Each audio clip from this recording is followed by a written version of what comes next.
Hey there, comic book fans. I haven't talked to you in a week. I'm back from the comic shop today, and I got 7 new comics, which is a fair amount for me. The first is one I missed out on. When did it come out? Last week, the week before.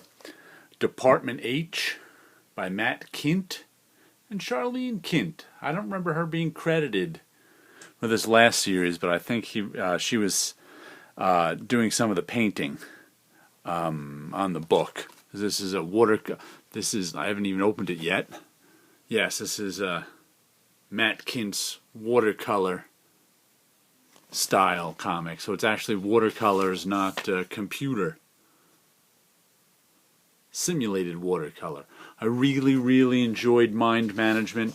I did not realize this one was coming out, and therefore it didn't get on my pull list. So I had to have the comic shop reorder it for me. Thankfully, you can reorder stuff from one of the most exciting and original new talents. By the way, did I ever tell you how much I hate pull quotes on comic book covers? I've just noticed them a lot lately from Dark Horse, and they really annoy me. I don't want pull quotes on my comic book covers. I want my comic book covers to be comic book covers, but it doesn't seem like they are anymore. But anyway, I'm sure I will enjoy Department H a whole lot. I'm not sure how long it's going to run. Mind Management was like 36 issues. We'll see if this is... but I think Mind Management was originally going to be a 6-issue story, but then it was successful, so they kept it going. So we'll see if the same is true of Department H. I'm looking forward to it. And then we've got The Wicked and the Divine, issue number 19. Another one of these white border covers. Wasn't fond of last issue's white border cover. I like this one a little better, but still, I mean, I'd like a full bleed on my image and not a white border. I don't know what the deal is with that. I guess they're just trying to give it a look. But Jamie McKelvey is back on art as of, I think, last issue, and the plot is plowing along at full speed ahead again. We had those 5 or so issues where he wasn't on the art, and they were kind of character pieces of stuff. The plot was kind of in neutral for a while, but things really picked up last issue, and it looks like they're going to continue picking up this issue. So, once again, I don't know if this is a continuing one, or they must have an end in mind, since it's about these gods who come back and only live for 2 years, so can't go on forever. But anyway, I'm very much enjoying The Wicked and the Divine. Good comic. And then we've got The Walking Dead 154, Led to the Slaughter. Don't want to open this one up and give too much away. There's me showing, because I don't want to spoil it. This is, of course, a plot-driven comic, and it looks like the Whisperers are back. And Negan was back as a man of action as of the last issue, so I imagine the slow period of peace that's been going on in The Walking Dead for the last, 3 or 4 issues has ended, and now we've got some sort of period of skirmish and violence. So we'll have to see what happens in this issue. You all know The Walking Dead. It's not exactly unknown, but the comic is excellent. Give it a read. And once again, speaking of not knowing when it's going to end, Sunshine and Roses, Stray Bullets, Sunshine and Roses, number 14. The only reason I say I don't know when this is going to end is that the original series, Stray Bullets, was open-ended. I think it went 43 issues over a certain amount of years. Then it was just revived with Image Comics, and Stray Bullets Killers went 8 issues. Like a flashback and all sorts of stuff. And now we've had Stray Bullets, Sunshine. I mean, when Stray Bullets Killers went 8 issues, I figured this would go 8 issues. It's up to 14. 17 was just in the latest previews. So I don't know how long Stray Bullets, Sunshine and Roses is going to go on, but I'm along for the ride. Last issue left us with a plot cliffhanger, the big heist that our 2 main characters were trying to pull off. They finally tried. Of course, everything went wrong. And we'll see how wrong things are this issue. Stray Bullets. Check this one out. And here we go with Saints, issue 8, the penultimate issue. There's only issue 9 is what's wrapping it up. and some giant monsters just appeared in our battle between the saints.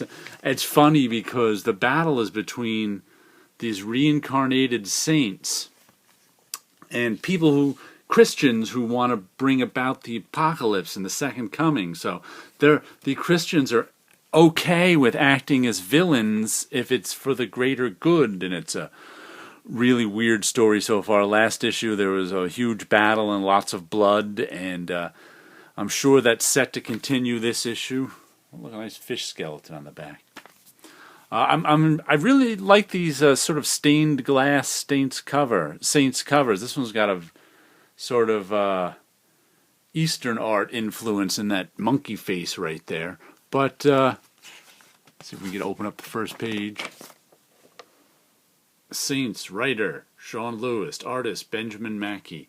I've very much been enjoying this one. There's the bad guys, Joan of Arc, and they have also got talismans from dead saints that give them superpowers, as well as something about the four horsemen of the apocalypse. They seem to show up in every comic, the four horsemen of the apocalypse. But when this is, if you're not buying this, when it's finally all collected and trade, give it a read. It's a fun story.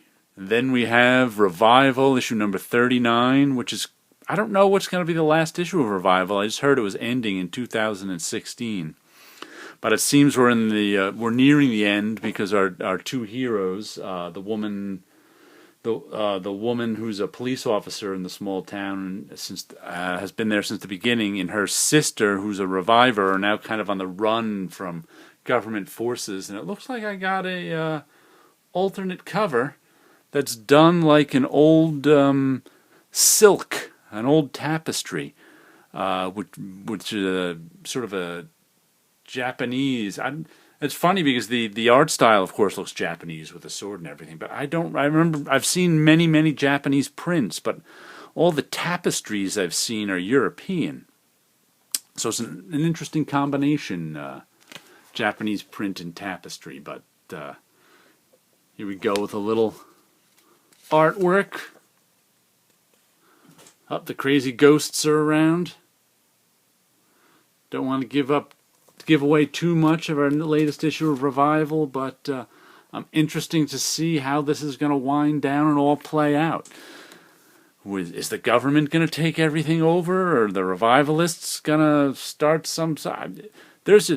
No one has any idea why these people died and then came back, so we'll see if there's even any explanation, or if it's just about the drama when that happens. Anyway, check out Revival. Lots of it available in trades. And our final comic for the week is Rat Queens, issue number 16. I think last issue was an ending of sorts. I think one of the characters has left the Rat Queens.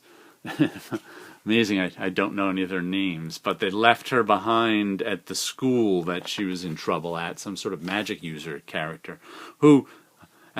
Good thing, as I was flipping through this, I didn't notice until there was a topless shot of her. Very well drawn by Tess Fowler in last issue, that I was like, oh, I haven't noticed that much nudity in Rat Queens before, but nice drawing.